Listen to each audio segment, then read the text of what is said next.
how's everybody doing tonight? I wanted to hopefully you can hear me. Welcome Lisa tonight to the live draw.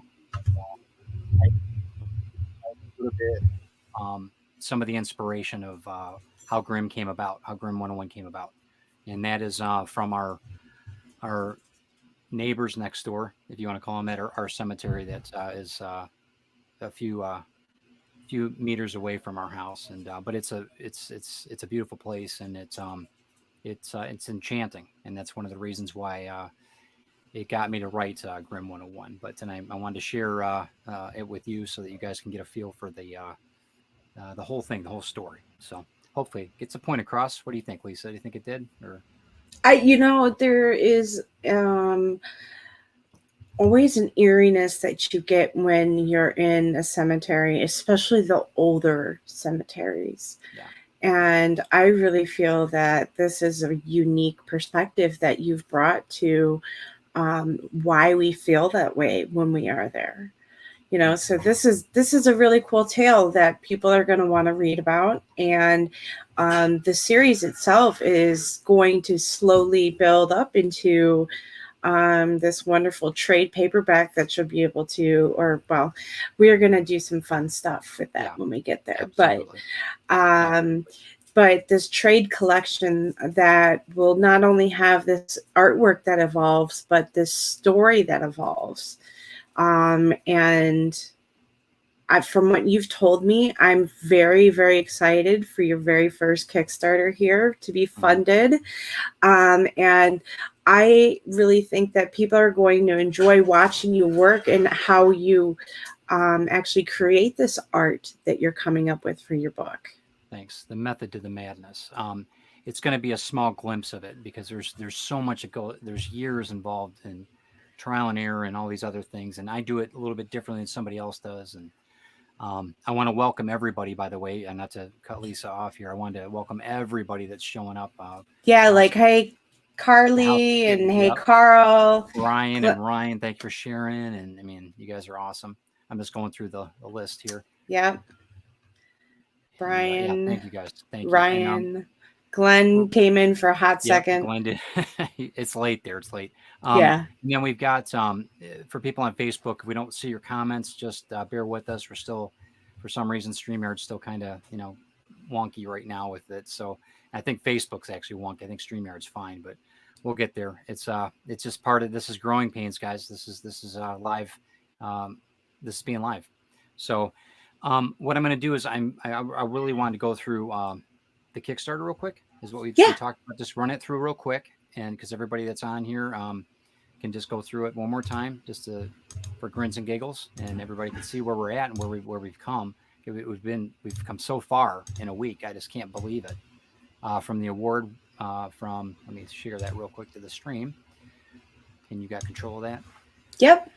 From the award that they were so gracious to bestow on us, a project that they love, and that was really icing on the cake. I couldn't believe that they did it, and I'm so appreciative, and I'm humbled by it, and it means a lot to me, just as much as, if not, it doesn't mean.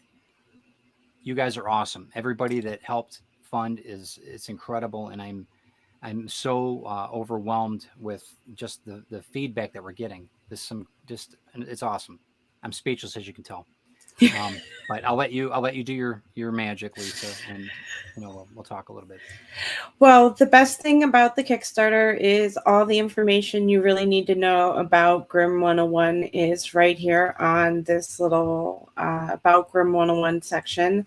This is the little synopsis that you'll get that leads you into the introduction to Jim and his new supernatural vocation that he's had, that he finds himself in after he finds a book called Grimm 101.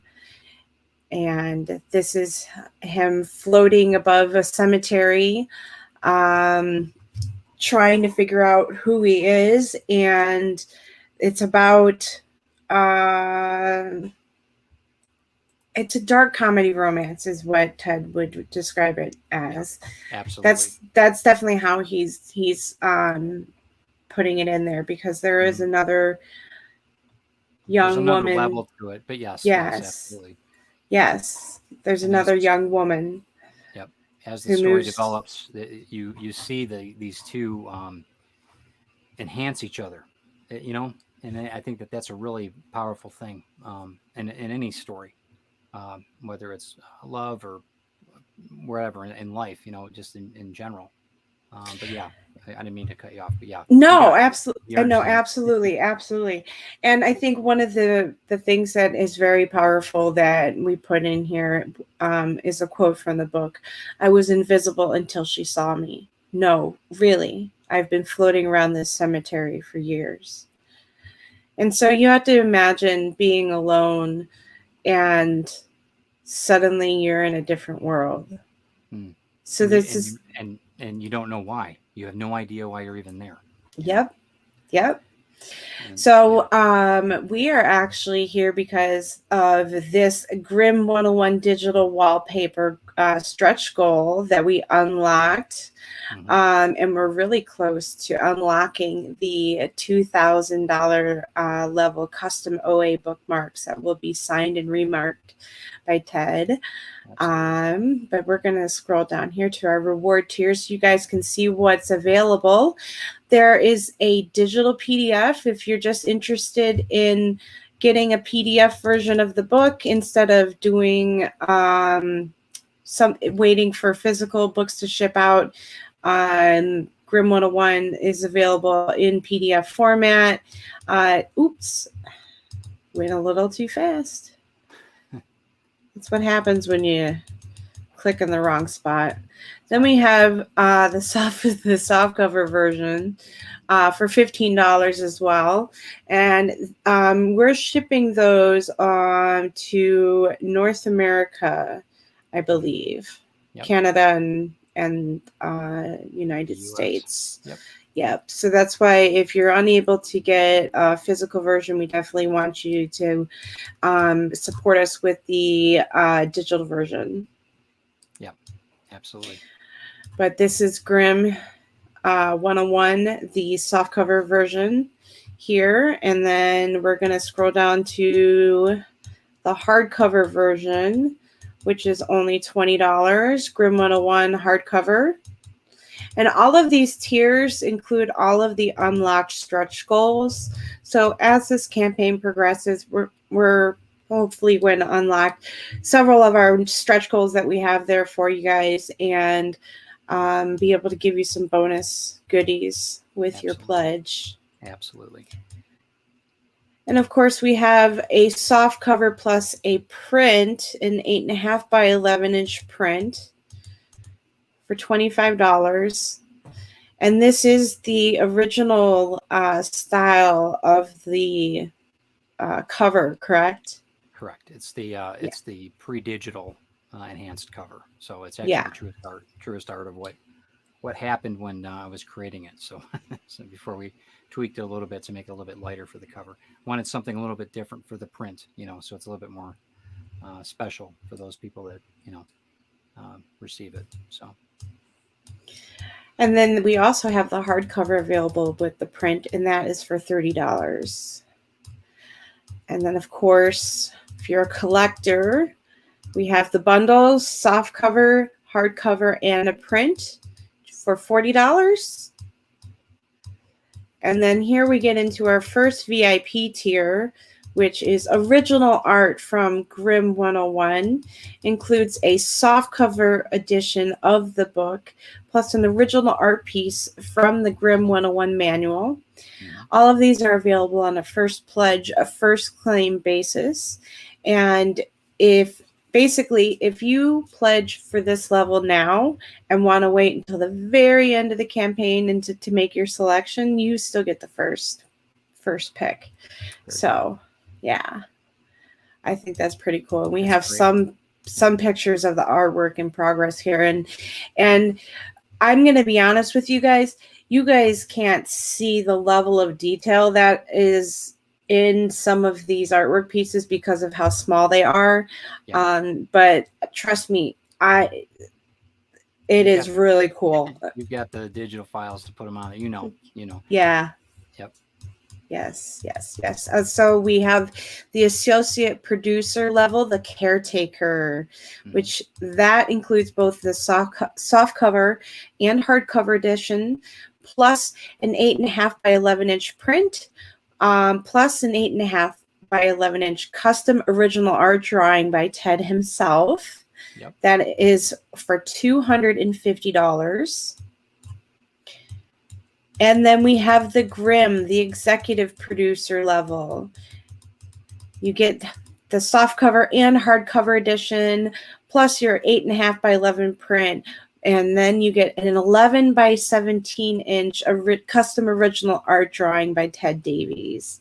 So, you guys, if you have not backed yet, I highly suggest that you get in on this campaign before it's too late. We have a few days to go. We have, spooky, 13 days to go. Look at that. Isn't that awesome?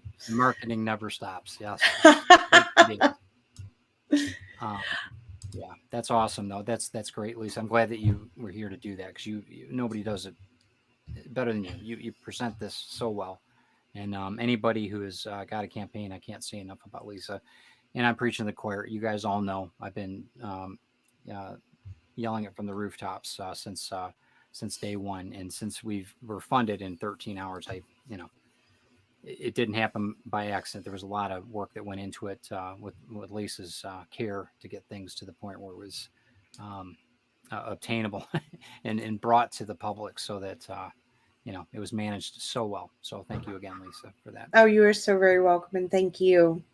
Yep, thank you. Yeah, so I mean, at least you get an idea now of where we're at with it. What we're doing today is I'm going to be spending about an hour-ish, 45 minutes to an hour, showing you some of the basics of how I start my watercolor work and the line work. The lighting, it depends on the digital setup that you've got at home. The lighting it might show the very faint lines that I have with pencil on there already, and we'll just kind of see where it goes with that. I'm going to be listening in. So if there's anything that you guys want to see, or you want to, the questions on the particular art. And also this, this was an idea that came out. Actually, Lisa brought this up because the digital wallpaper, the concept, I really didn't know what I was going to do. And then I thought about it, and I wanted to bring this. I really want to do a live drawing so you guys can see the amount of work that goes into watercolor. Because I always start out with my hues first, my colors, my gray tones and the dark tones first, and then I add the color to them. So we might see how it goes tonight, because I don't know if the paint or the watercolor will be dry enough to add color to it, because sometimes it gets blotchy if you do it inconsistently. And that's the beauty of watercolor. Once it's down, that's it. So, but I'm going to show you what the beginnings of what everybody is going to receive as far as on the digital side of it once we scan it. Now, correct me if I'm wrong, is this also going to be for sale, Lisa? Yeah, we're going to do, once this is completed, we will let everyone know when we will be releasing it, but there will be a limited edition, one of one tier that will go out for this original piece of artwork once it's finished. Great. But it's going to be launched at a certain time, and it's going to be first come, first claim, and whoever gets it, gets it. Yep. This is an 11 by 17. It's actually 12 by 18 piece. Then I've got a bleed area, a border, so it's about 11 by 17, give or take. So, but all right. So I'm gonna get on the boards. Everybody's still gonna hear us, but they're not gonna see us until after we're kind of into the moment of finished up with the artwork. So we can hear you. So I'm gonna get over to my desk. I'll be right back. All right, I'm moving over to the desk now. Behind the scenes magic. Do do do do do do do do. Behind the scenes magic. Do do do do do do do do do. Okay, sorry about that. Just give me 1 second. Can you guys hear me okay, everybody? Yes. Okay, let me turn this mic a little bit this way. Okay. All right, is that good? Yep. Okay. So what I've got here is I got it laid out. You'll see across what I try to do is frame in the drawing first off. There's there's always focal points in any of the work I do. My focal point right at this moment is a cup of coffee. Bear with me. Okay, so the focal point on these on the drawing itself, you'll see on the left side of the screen, I have I try to frame in with a larger kind of an anchor whenever I draw, and I do this in this particular one with a tree. There's a lot of trees in Grimm. It's very poignant part of the story. The trees are very important to the story. There's a lot of interaction with them and the way that the character Jim relates to trees and sometimes very angry with trees. So it's kind of you'll understand it once you read the book. Um, but in that there's a couple quirky things about the story. Jim's limitations are to the cemetery. He can't leave. He's burdened with this exile in a way. He can't get around the barriers that the walls and that type of thing on these in the cemetery. And he's got another problem. He's floating around all the time and he can't really land on the ground. He almost has to hop from stone to stone, from gravestone to gravestone. So in the pictures that you see, including Grimm 101's uh, softcover, you'll see him actually standing on a gravestone. And it's not meant to be disrespectful to the occupants of that grave, but you're you're looking at a guy that's he's got a perch literally, and he's hopping from one stone to the next or floating around this graveyard. So when I draw this, you guys are understanding my point of why he is always standing on a grave on a tombstone. This particular picture, what I wanted to do is we're making an overview, a landscape of the cemetery. We're doing a very dark tones. It's almost dusk is what I'm shooting for on this. And he is looking onto if you see over here on this part, he's looking onto the cottage where a very interesting woman has moved in. And this is kind of the catalyst to the story, if you will. And it's really amazed him because he's never really cared about or wasn't interested in anyone before. And for whatever reason, he's just really not obsessed, but very inquisitive about this. And this is what we're going to work on with the landscape. So I'll go on. I'm going to start with it. You guys go ahead. If there's any questions, we'll get them posted, and we'll. If you're going to ask a question, though, please do label it question, and then we'll know how to address it. Okay. How are the lines? Can you see the lines on there? I don't know if there's. Yeah, the lines look good. Okay. So I usually start out to let me move this mic a little bit. I usually start out very light. I'm using a 2H lead. Now 2H pens are very much draftsman's pens, and I do it so that I can erase them pretty easily. There's a lot of people that they go in really dark on the colors or on the lines, and it I think it ruins the watercolor in a lot of respects, because I think the lighter it goes, especially in this particular book, I think that the less is more in this. Not to be cheap with paint or anything. I just think that it's a better format. With I usually work with the foreground first. I try to blend it in so that if you noticed in that soft cover, the trees aren't necessarily what you would see every day. The lines I use, the style, if you want to call it that, is just it's almost it's just the way the pencil moves. I mean, that's really I know it sounds funny, but and I'm doing this in a very subtle way. There's going to be things with the hues too. When I add the color to it, you're going to, or when I add the slight shades to this, you're going to see it pop out, and then it will dry, and it will dry lighter than it did originally. There's going to be a few things I'm going to be adding in later with ink, very subtle ink that I won't be doing tonight, but I'll give you an idea of what I'm going to be doing here in a second. Now, a lot of time with watercolor too, the hues. I know there's a lot of crosses in this, but that's a cemetery for you. There's a lot of people that don't understand that the color can be shaded first with watercolor. And I've been fortunate enough to make enough mistakes in my career that with watercolor, that with the way that the haze look of this, the hazy, foggy look of this is, it's very it's almost ethereal, like we talked about on my a couple other interviews. Um, you'll see it in a second, but the normally on a brush, I usually use a couple of different brushes. I'll use the flat heads, usually a smaller brush for smaller detail. But the trick with watercolor is a couple different ways you can do it. I have a few different ways that I like to do the tones, and I use markers, which really, it's pretty remarkable that the watercolor marker is a great tool. It's controlled. It's offered a lot of things for me to be able to do that I couldn't do with a brush. They're very subtle, and they're very more direct. I'll give you an idea. I didn't tell Lisa that I did this yet, but here's one of the things I'm working on for one of the. I'm added color to that. I don't know if you can see that color or not, Lisa. This is one of the Yes, that's pieces very that I. cool. Thanks. This is one of the pieces that I'm working on for the book. It's just an urn, it's an overgrown kind of a symbol in the story. But you'll see that you can see that the variations. But I started out with a lighter tone of grays throughout the whole thing before I added any lighter greens.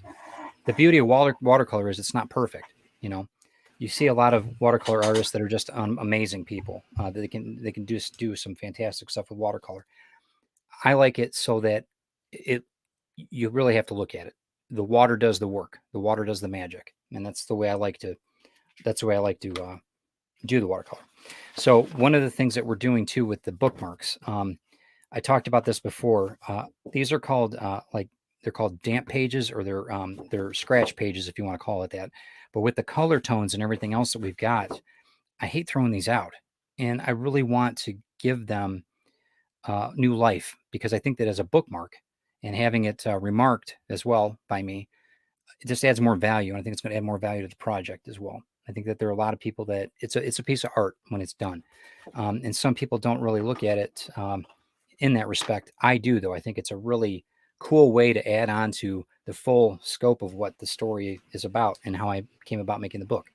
So anyway, So yeah, Peter Ryan says that he loves the aesthetic of this. Super excited about your work. thank you. Pete's the best. He's actually he was I was very fortunate. He was one of the guys that purchased the one of the tiers, one of the larger tiers. So I do thank you very, very much, Pete. You rock as usual. You know that. Okay, so what I usually do, I don't know if you guys can see the mixing that I'm doing here. Can you see that on this? Okay. So what I've done here is one thing that's nice about watercolor, good watercolors, is they don't really dry out. You can add water to them after some time. This is actually a ceramic. When my dad passed away, he was an artist, and he left all of his watercolor material for me. So I use it in not just in remembrance of him, but continuation of the Davies line of art. So it's a lot of things that I do. It's very much that mindset that I'm continuing on. Doing my art, but the history's still there. So, but in any case, what I usually do is I'll draw. I add a lot of water first. It's going to look very funny at first. You're not going to say, "Oh man, what's he doing?" But and I know I sound like Bob Ross a little bit, but bear with me. You're going to see this. You're going to happy accents. You're going to see a lot of treatments on this, to where these very subtle lines will come out, and then we add to them. You'll see them. The hues go down very fast. I do this so that people can just see. You see how the water is working. That it's a very oily add-on, but you can see the separation of the water, and I work it fast so that you can see that they're going to fit into the crevices as I continue this line. It'll make more sense as I'm working on this piece. And again, it's not going to be done tonight, as you know, but at least give you an idea of what I'm trying to do here. It brings a little bit of depth to it, and sometimes when you have too much of the watercolor, I use a damp rag too, just to bring out just a little bit of it. And we'll bring that, and I'll show you some of the markers here in a second, because the markers really are I think they're just awesome. The blending of the blending tools on the markers and everything are just an awesome thing. One nice thing about this particular brush, I can bring in different tones on. You'll see this a lot with my work. I bring in a lot of different variations to where it's gritty, and I add a lot of what I call dirt onto my work. You'll see me. I'm adding just the dark tones right now. It doesn't have to be perfect, and that's not what I'm shooting for. And that's really not my style. Anybody who knows me, I'm trying to tell a story with the color, versus making it perfect. If I wanted it perfect, I would have taken a photo, you know. But that's just me. I want it to be something to where people can look at it and say, "Oh man, that's cool. I like how he did that." But I almost do a semi. I do a semi dark dry brush as well. And the dry brush technique, it's really it's how you feel. You don't have to. You have a couple different options with the dry brush. I put on a very very quick line of this so that you can see the variations. But once it dries, I can always add to it. It's hard to take watercolor off. It's a very hard thing. Um, Once it's down, that's pretty much it. You can maybe change it digitally, which I've done in the past. But with it, there's a lot of things that I have used over the years that there's no, it's a cliche saying this, but Bob Ross said it best. There really are no accidents or mistakes. It's just happy accidents, and I think that's something to where I think you as an artist or you as a creator should go ahead and just go for it. Don't worry if it's not perfect.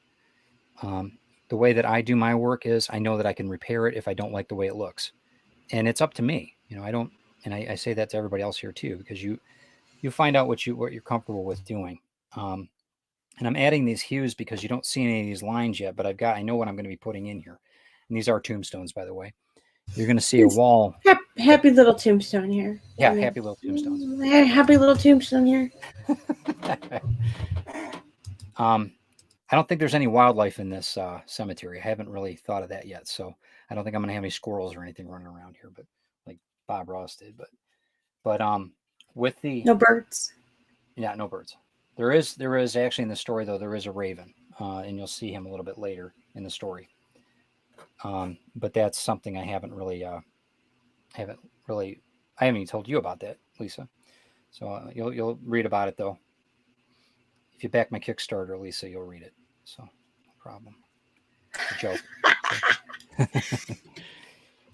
But in this, like I said, these are just tonal. These are just to get almost like a figure placement. Then you can add color. You can take it down. You can do a lot of different things in this. And I'm going to add some inks to this as well. Not very subtly. I'm not going to add too much. And like I said, it's going to look kind of scatterbrained, and it's going to be like, what's he doing? But it'll make sense in the final process. You'll understand what I'm talking about. And it's kind of it's a challenge too for me because when we're doing this, I'm trying to teach you too. So it's a little it's usually I'm very quiet.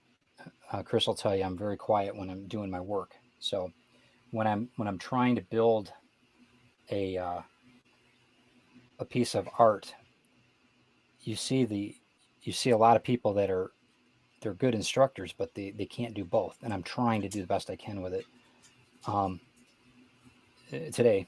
So bear with me if I don't talk for a couple minutes, Lisa. You might have to Oh step no, out. you're doing wonderful. I'm just enthralled by watching you. You're going to I see have it.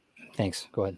What were you going to say? I just love watching different artists and their processes because it's always different for everybody. Right. And the creation process, you see things taking shape and form, and then you really start to see where your eye is going. Yeah. And you can understand some of the madness of it.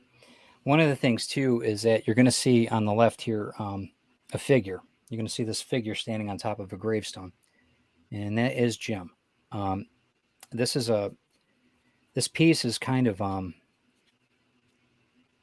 don't know if I'm going to call it anything yet, but it's very much he's feeling that he might not be alone anymore, and that's where he's literally standing on somebody's gravestone, but he's positioned himself to where he can see the cottage just a little bit better, a little bit clearer.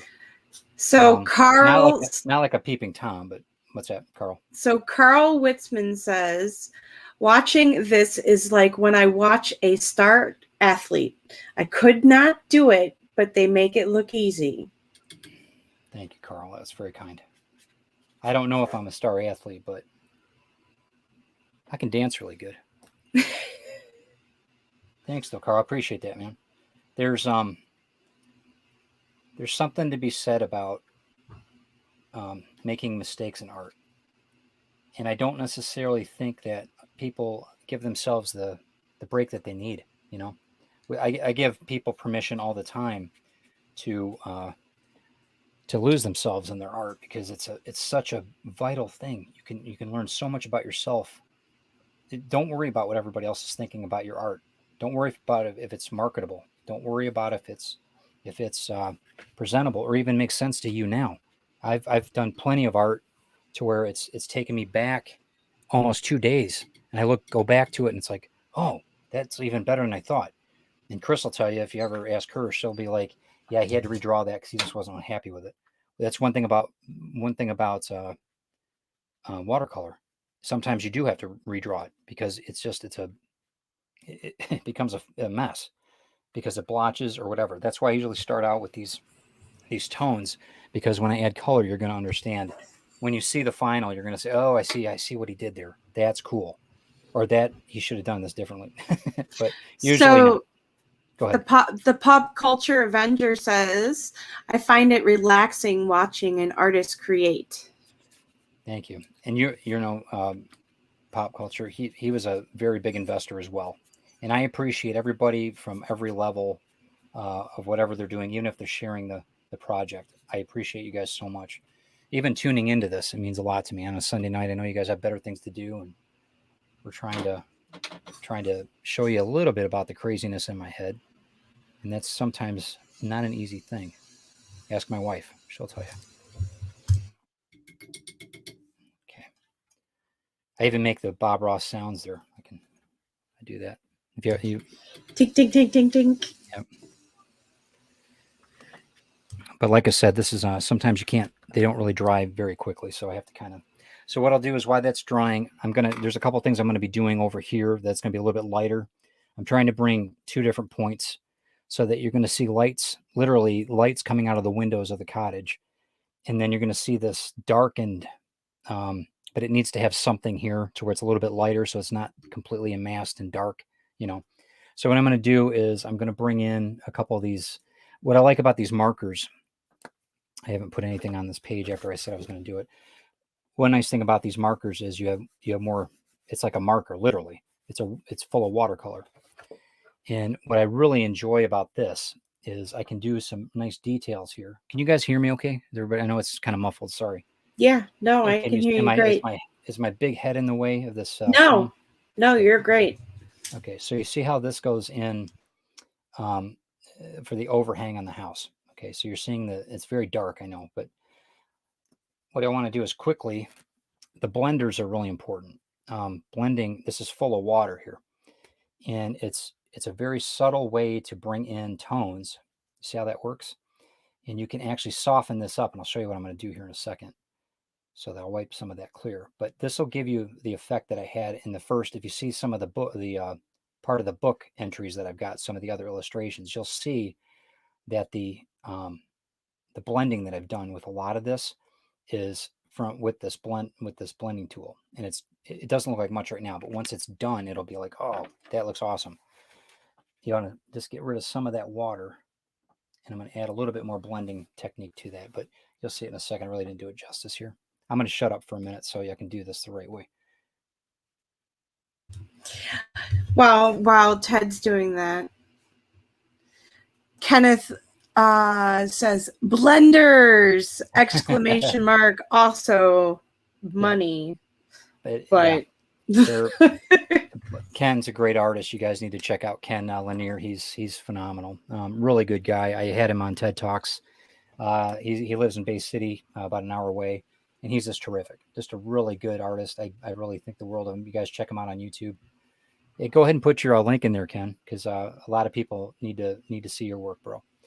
Um, and that's we're and that's one thing I want to bring up too. We're all here to help each other.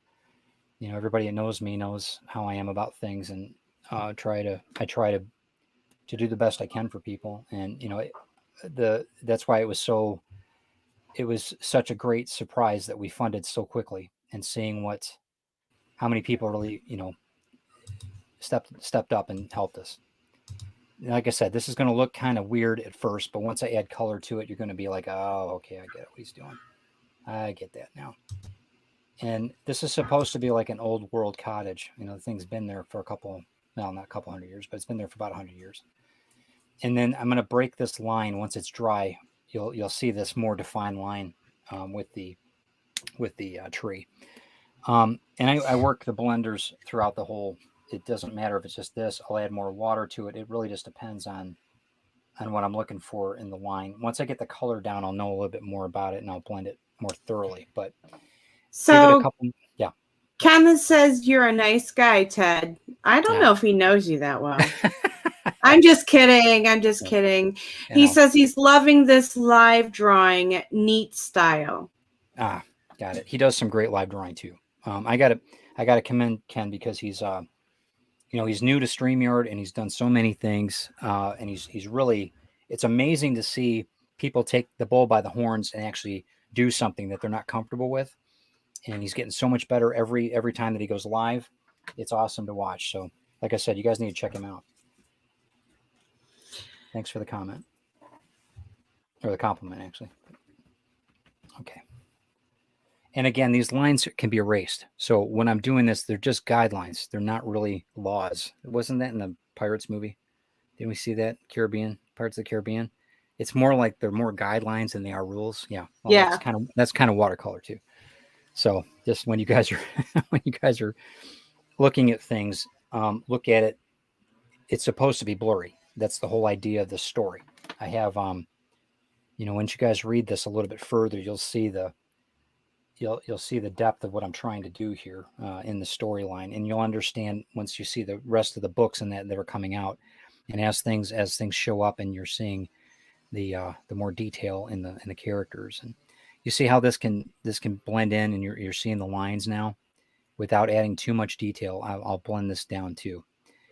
You're not going to see a lot of hard ink lines on this, but I'll show you what I'm trying to do here, just to give you an example.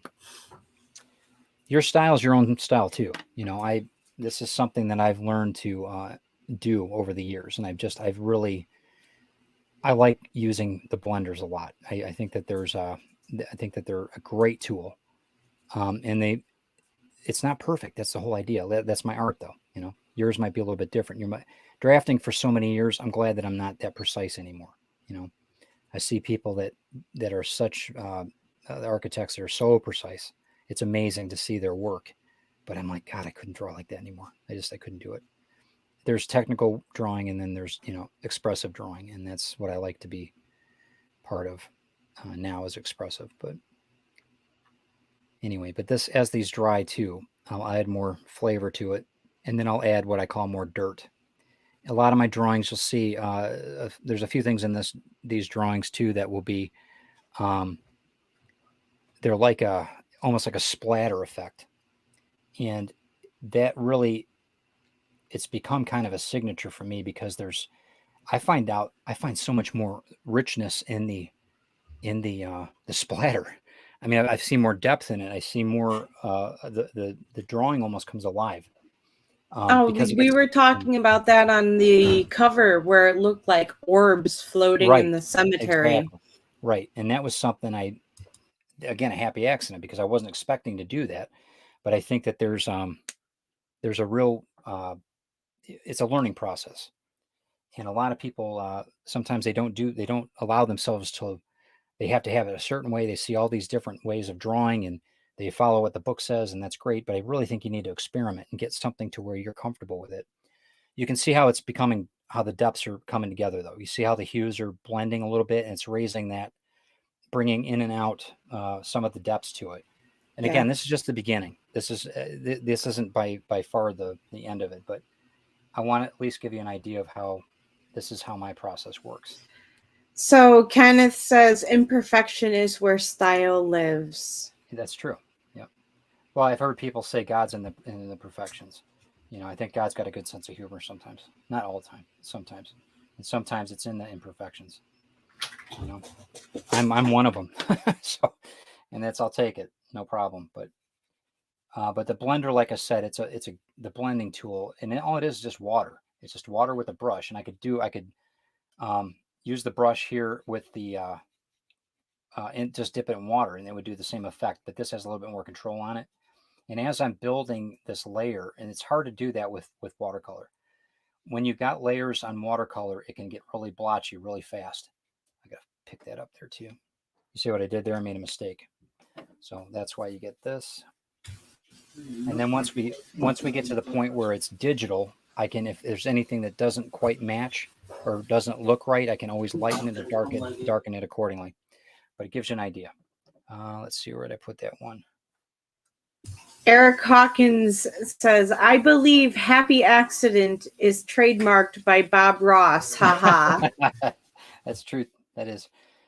Jeff is, I consider Jeff a very, very good friend.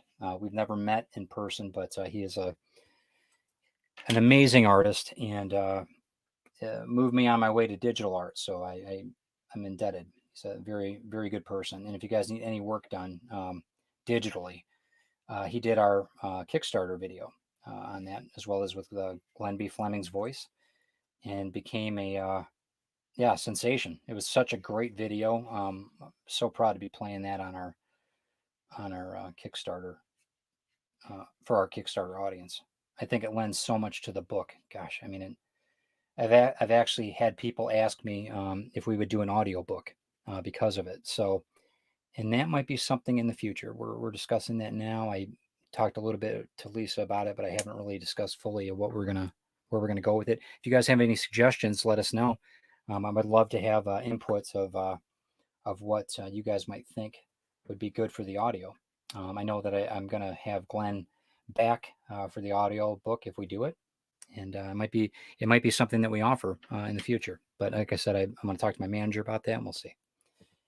And Christine's all about it, so I think that's anything goes with Christine. That's good. So but we'll talk Lisa too. We'll figure out the game plan if we decide to go that route.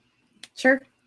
Okay, so now I'm getting in the frame lines. So, and the other thing is too, is that if you get into, you're getting more technical or in a technical drawing, we can always add hazing or we can lighten this up. The exposure can be different digitally. So if you'll notice that in the cover that I had for Grim 101, the print is different. The print is more of a traditional piece of art than the cover. The cover is more enhanced digitally. So keep that in mind too. So if you don't like something, don't throw down the markers and walk away from it.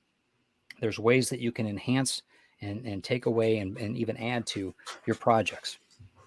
I'm getting a drink of coffee. Hold on. So Louis Bright Raven asks if this is on watercolor paper. It is. This is on I've got it's on XL. I forget I'll get the count for you, the weight. One of the things about watercolor paper too, it's just a Canson water paper, and it is 140 pound. So it's not like super, super, super expensive paper. But I don't think that you need to have, I've seen some amazing work with colored pencils and paper, copy paper. I don't really think that all of it can be done in very economic ways. I've got some paper that my dad bought, and I think it was like $200 a sheet. And it's unbelievable that he invested that kind of money in that. And I don't know. I really think that you can create with anything. I've seen people with very, very limited budgets create absolute masterpieces. And I've seen other people that have spent thousands of dollars on the material and they can't draw a stick figure. So it's really up to you. I mean, I've seen some of the best homes that I started drawing on were on napkins in a dinner conversation. So and now people live in them, you know. So don't, I mean, it's really, I think that if you sell yourself, it's easy to say, oh, it was the paper's fault. Oh, it's the paint's fault. It wasn't good paint. I understand that to some degree, but when you're looking at it from a standpoint of a seasoned artist, you want good products, but I don't think you have to go ape, blowing the budget on them. That's not. I don't think that's what it's about. I could be wrong, but I really don't think that's what it's about. Um, Trying to find the last piece. Where did I put that piece? That pen. That's one thing too. There it is. Okay, that's what happens when you get to be 50. Where did I put that? Where are my glasses? Oh, they're on my face. Okay. So Pop Culture Avenger says Glenn Fleming on the audiobook. I'm in. Good. Yeah, he hates his voice. And I said, you know what? We're going to make you famous because you said that. And he said, all right. And we're going to make you famous because of your voice. Yeah. Well, and when he said that, and his wife's got a beautiful voice, and she's going to lend her voice to the second Kickstarter that we're going to do with the second book. And I mean, absolutely, I don't think he's found. I mean, he's an amazing artist. Glenn is absolutely amazing, and he's just a force to be reckoned with when it comes to publishing. Absolutely amazing. But I really think that he has a talent that isn't really tapped yet, and I think that I'm going to definitely. Like I said, make him famous because of his voice. So if we all pull together, right, guys? So let's make him as comfortable as possible. So he has to do it. You know, he's a good guy, though. I really like Glenn a lot. He did a great job on the Kickstarter video. Yeah. And that's kind of where this whole idea kind of originated from. We were really thinking, hey, what if we did this as an audiobook? Yeah. But only if he did it. Yeah, right. And I told him that when we first heard the first take or he did 10 takes on that.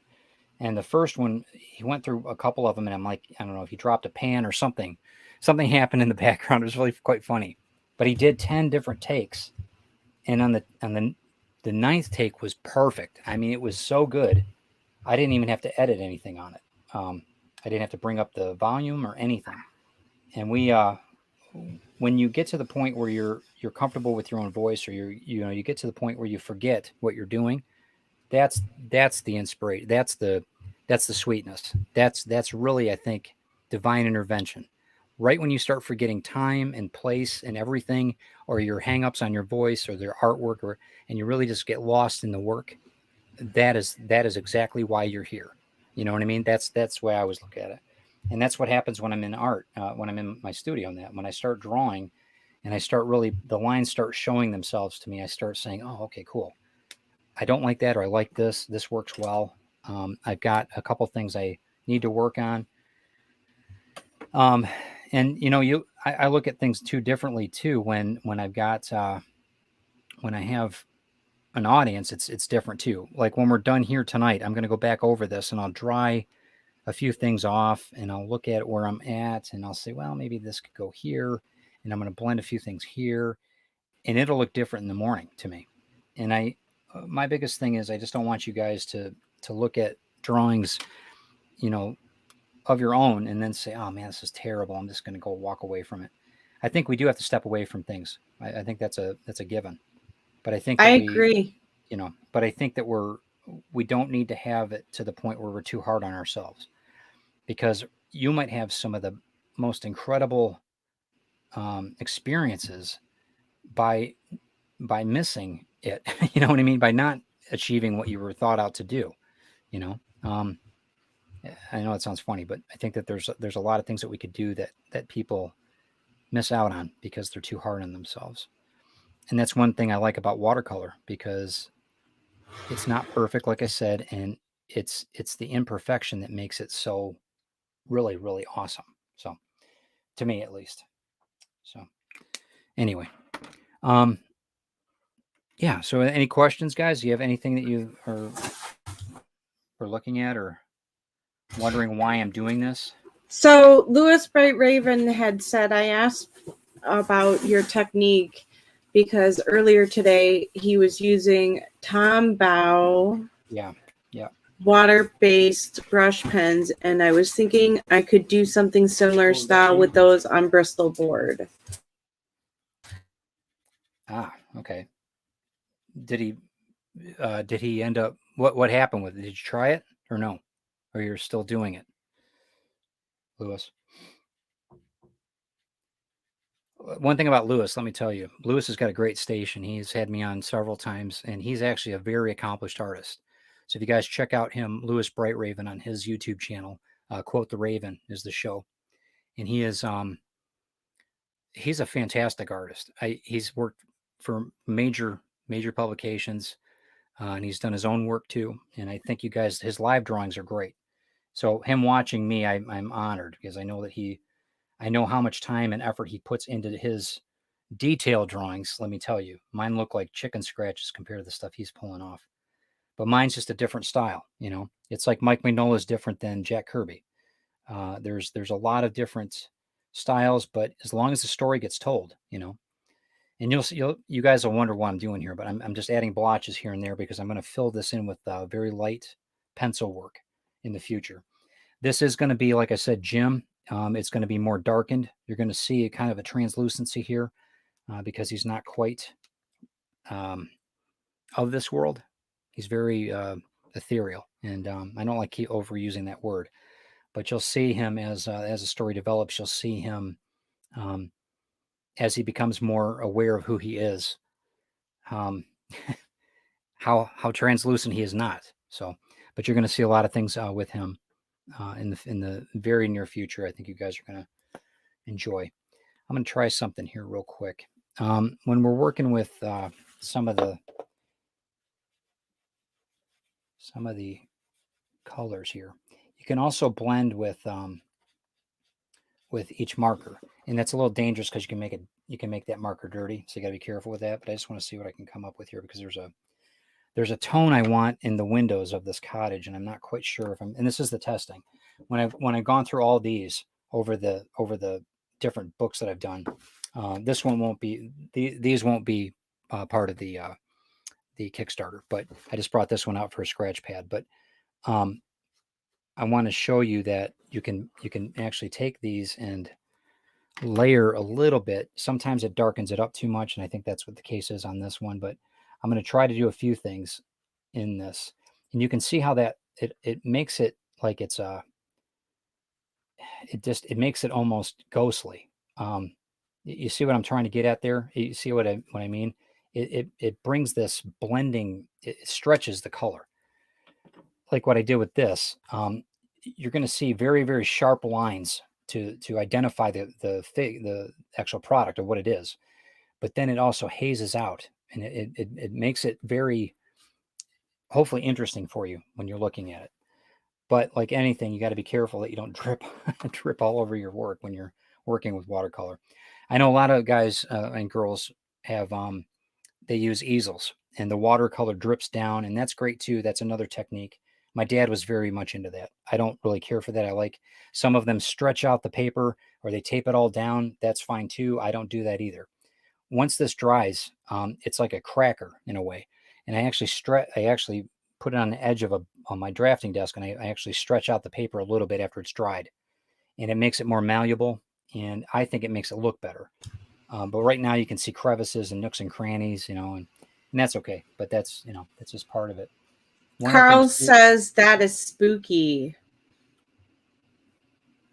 Carl, yeah. Oh, the treatment or what? Or Yes.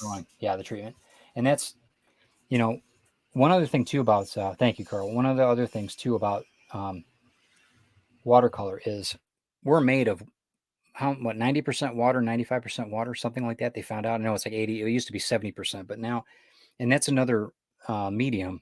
I think that's great that we're actually using something that is so natural to us, as human beings. I think that's such a cool thing. But that's me. That's me being weird. But I think that there's you have to be comfortable with what you're willing to use. I remember the first painting I did. My dad gave me oil paints. And one thing about oil paint, if you don't have a drying agent, the thing takes like 3 or 4 months to dry. And I waited and waited and waited for that thing to dry. It was terrible. And I think a year later, it got warm out and the thing ran because it still wasn't cured. Oh Um, no. and that's, well, it was a learning thing. And I think Dad did it on purpose. So I learned, but you know, get comfortable with the medium that you want. I know some people do digital. Some are masters in it, like I was saying about Jeff Hayes. And once you get to the point where you're comfortable with it, become a master. I mean, really, and teach other people. I mean, I know that's a marketing strategy for you to stay, but so that you can make money. But I think that it's important, and we do help each other. And if I can teach So you guys, if I can teach you guys to make it a little bit messy here and try to try to make you into a better artist, then fantastic. What were we going to say? Sorry, Lisa. no worries. Lewis says he finished his piece earlier, the Karloff mummy. Oh yeah, that's right. Yeah, I That's use right. them as straight marker pens, but they can be used as watercolor brush pens. And he's thinking of doing a graveyard drawing with your character. Oh, fantastic.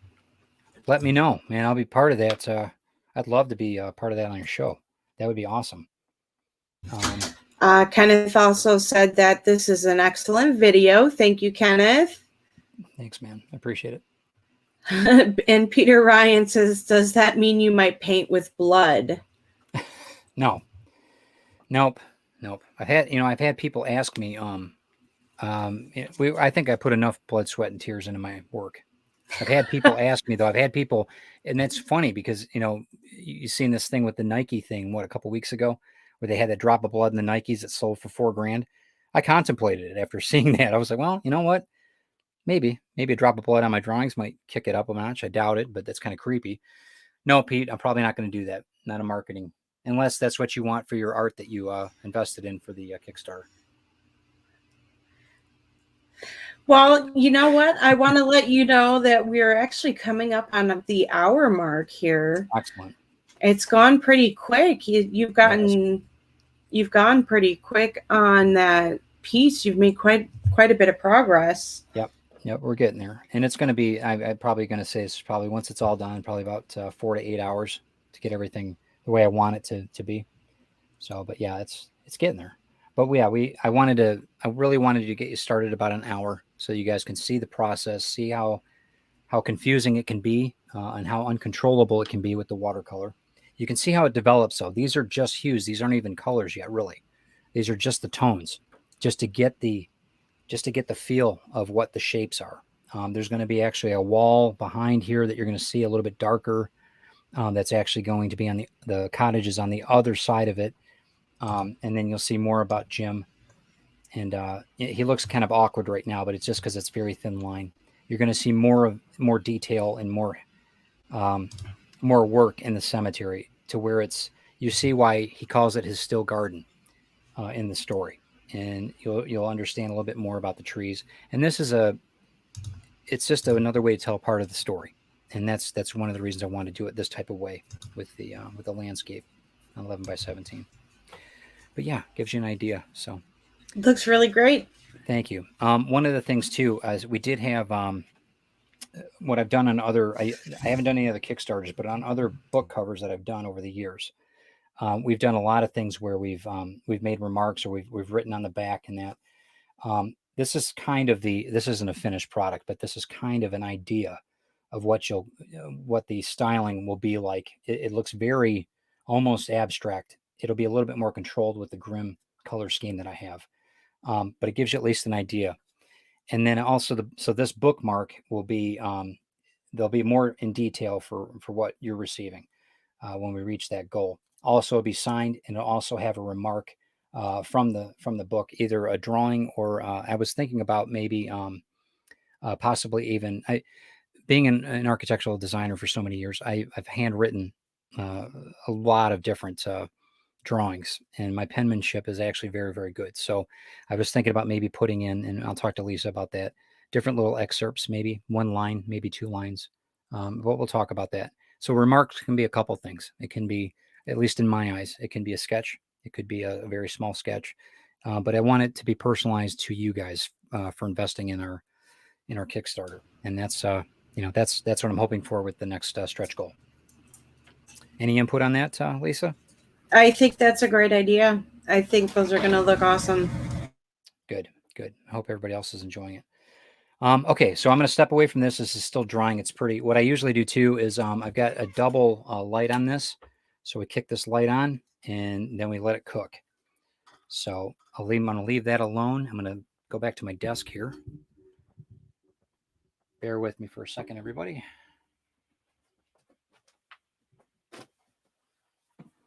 Okay. Oh, it feels good to sit down again, man. That's one thing too. A lot of people don't. They don't necessarily. A lot of draftsmen don't sit down, and I, for some reason, as I've gotten older, my desk has gotten higher, and I just don't sit down like I used to. And as an artist, I get to the point where I write sitting down, but when I'm drawing, I don't. It's really weird. So I don't know.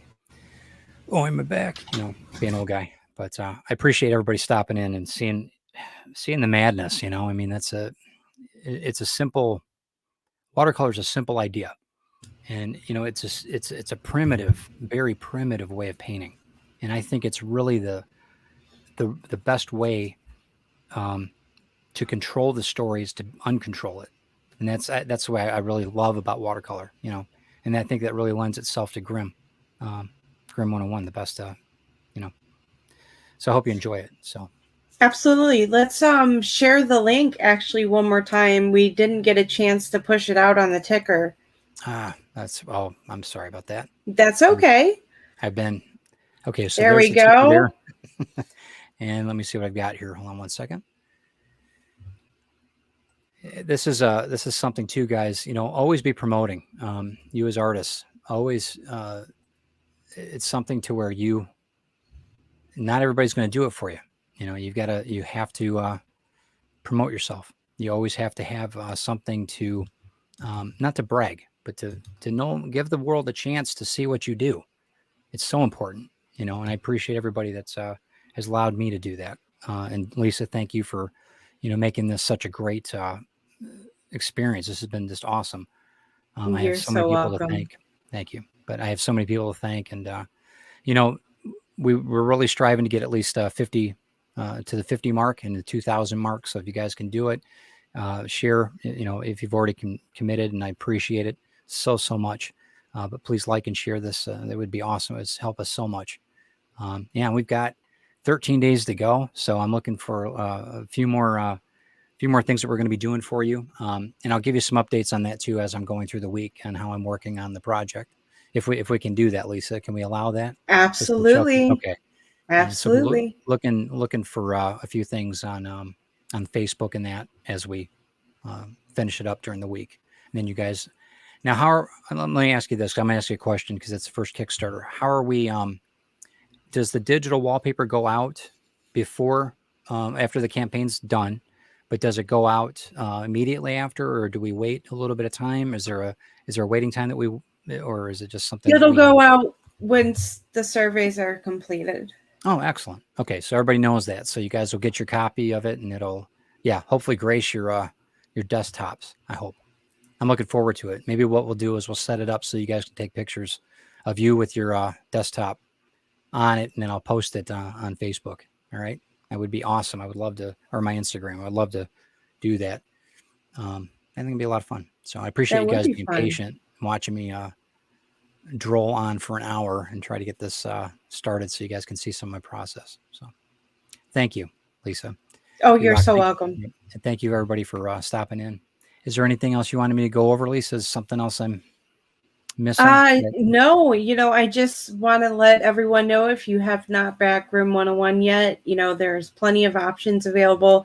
If you are a retailer, we do have a really great deal for retailers on there for $40. You can get 5 copies plus 5 prints to sell at your store for resale value. So $40 for that is an amazing deal. It is. Tell your friends and family, get everyone a copy for Christmas. Who knows? You can get in on that tier if you want to give everyone a copy to all your friends. Absolutely. And they're just big enough to be stocking stuffers. So remember that. It's a small book, but it's got a lot of energy in it. So I think you guys will enjoy it. So with that, let me end it with the Kickstarter video. How's that? That sound good? All right. Yep. Thanks again, guys, for everything. We'll see you this week. Got a lot going on this week. I'm going to be interviewing on a few different shows. Amy Hale tomorrow night. And then during the week, Lisa, I'm trying to look over here what we have. We got a few things going on this week.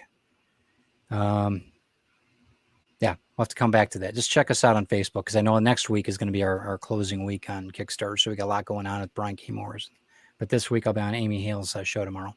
So, and if you guys need any work as far as having anybody really take care of you when you're working with Kickstarter on a campaign, Lisa Malone management is just incredible. You need to check everything out that she's doing. And she doesn't just handle my affairs. She ends up working with a ton of people, helping them out and getting their campaigns off the ground. So don't just take it from me. So, but thanks again, guys. Lisa, thank you. Stick around. You're welcome. All right. I'll talk to you in a second. Thanks.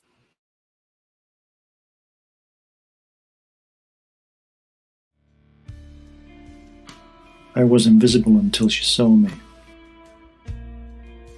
No, really. I've been floating around this cemetery for years. I guess my origins, or my beginnings, as it were, should be my start to this tale. Unfortunately, I recall only this place, and from where I come from, well, that's anyone's guess. This relic of a book is a cruel guide, Grim 101. What a terrible title for such a dreadful manual of despair. I cannot believe that I would have taken such a supernatural vocation. But a duty is a mistress in this solitude of eternal watching. I have been a mere observer, at best, for more than 150 years.